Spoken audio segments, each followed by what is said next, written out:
We've tested out a number of portable power stations from AllPowers, but most have been large and pretty expensive, and we've focused on their use for getting mains power off-grid.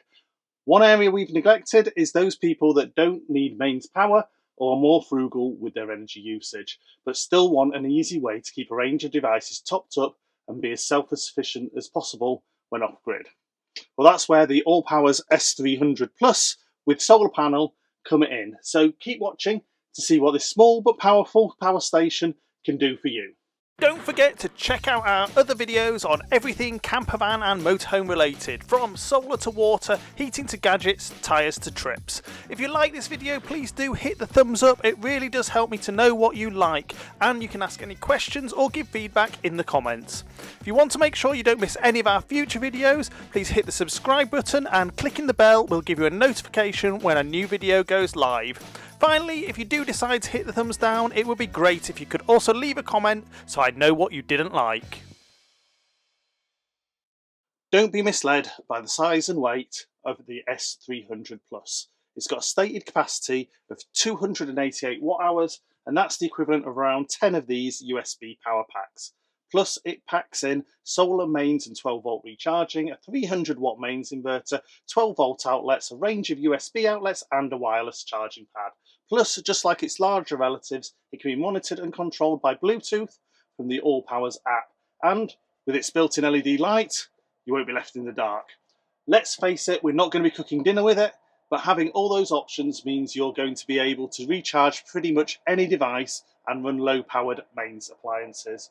And coupled with its 100 watt flexible solar panel or 100 watt folding portable panel, you can top up the pack with power throughout the day.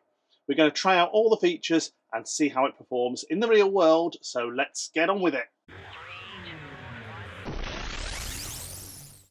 At a published price of $139.99 for just the power station, $239.96 for the power station with a 100 watt folding solar panel, and $249.96 with a flexible solar panel.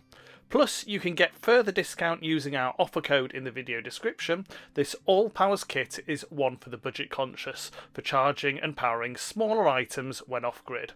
We've previously tried out the AllPowers R600, which is more expensive mainly due to its higher powered inverter, but as you can see here, the S300 Plus is a much more compact unit, making it perfect for lighter camping trips, car camping or compact campervans.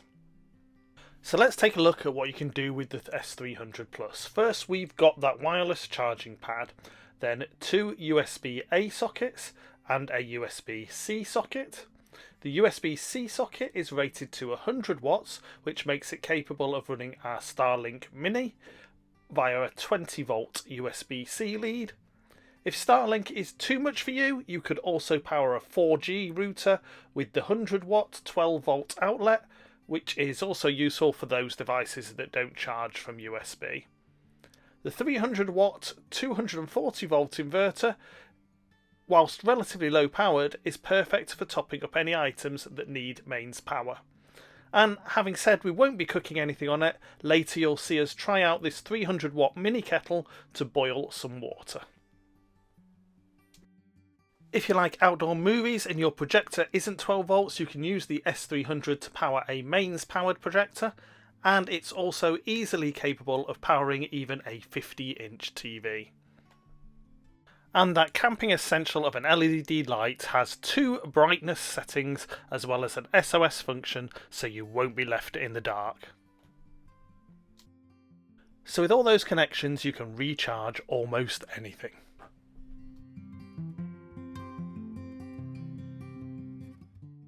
Now let's see how it copes with powering something at the top end of its capability. Here we've got a 300 watt mini kettle, which the S300 Plus should be able to power, so let's see if it can and how much power it uses. Given the kettle is only 300 watts, it's not going to be quick, so we've sped up the footage. The power station started on 78% and we'll see what it drops to. So it's taken 4 minutes to boil and the power station is now at 63%, so it's used around 15% of its capacity. We'll do some more thorough tests on the capacity and the inverter efficiency later. While we're talking about the inverter, which claims to be a pure sine wave, let's have a look at if it is. First, here's what we don't want to see. This is a square wave. To show you what we hope to see, let's have a look at the waveform from a household socket. For my safety, I'm using a transformer to reduce the voltage by 10 times, from 240 volts to a safer 24 volts, but the waveform is preserved.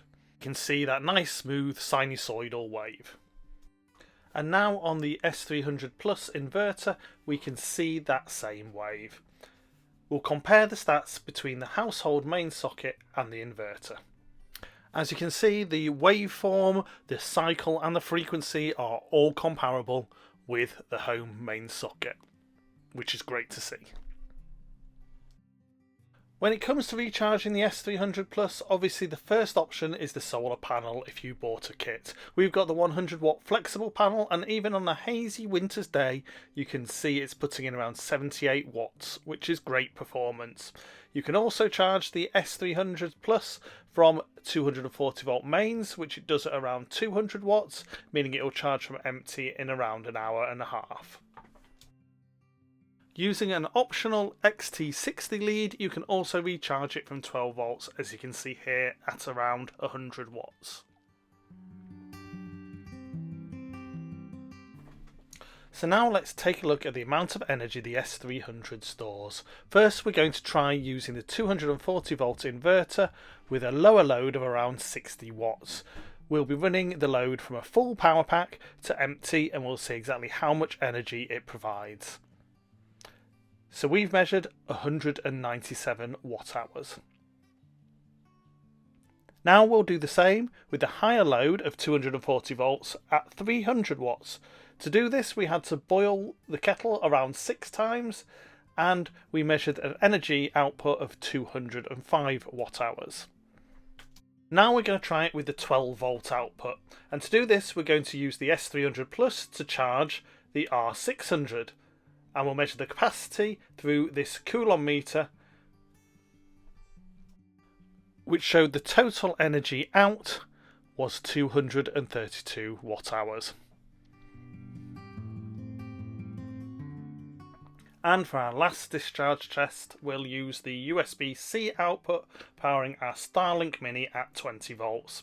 And the total energy provided was 236 watt hours.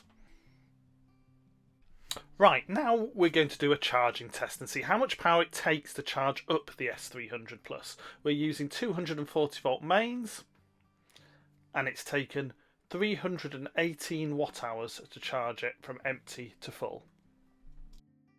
So what do all those figures actually mean? Well, the quoted battery capacity of the S300 Plus is 288 watt hours. This is in some way corroborated by the fact it took 318 watt hours to recharge it, which indicates the mains charger is 91% efficient, which is quite possible. When it comes to the actual amount of energy available, via the 240 volt inverter, depending on the load, we saw around 200 watt hours of energy, indicating the inverter is around 70% efficient, which isn't great. But if the S300 Plus is rarely going to be used for 240 volts, it's probably acceptable. For 12 volts and USB, we see around 235 watt hours of actual energy available, so an efficiency of just over 80%, which is more what we'd expect and in line with other power stations we've used. With such a compact unit, you're likely to have it near you, so the inclusion of the Bluetooth supporting the AllPowers phone app might not be something everyone would use, but nonetheless it's a nice addition. A simple hold of the DC button switches the Bluetooth on, and in the app we can select the unit and see its status. We can also remotely switch on and off the USB, 12 volt and 240 volt outlets and activate the LED light. So overall, what do we think? Well, given its price, if you're looking for a compact, light and simple to use power station for charging or running smaller gadgets while off-grid, then the S300 Plus ticks those boxes, particularly when paired with one of AllPowers solar panels to keep it topped up with power. As with most power stations, the quoted capacity of the battery isn't a great reflection of the actual energy available due to efficiency losses, but given what you're getting for the price, it's somewhat understandable, bearing in mind a high quality pure sine wave 300 watt inverter alone could cost as much as this entire unit.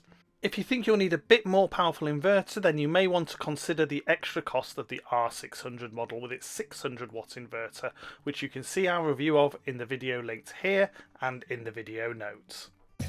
Thanks for watching our video, and as always, if you have any questions or feedback, please pop them in the comments below. If you find the video useful, please like, share and consider subscribing.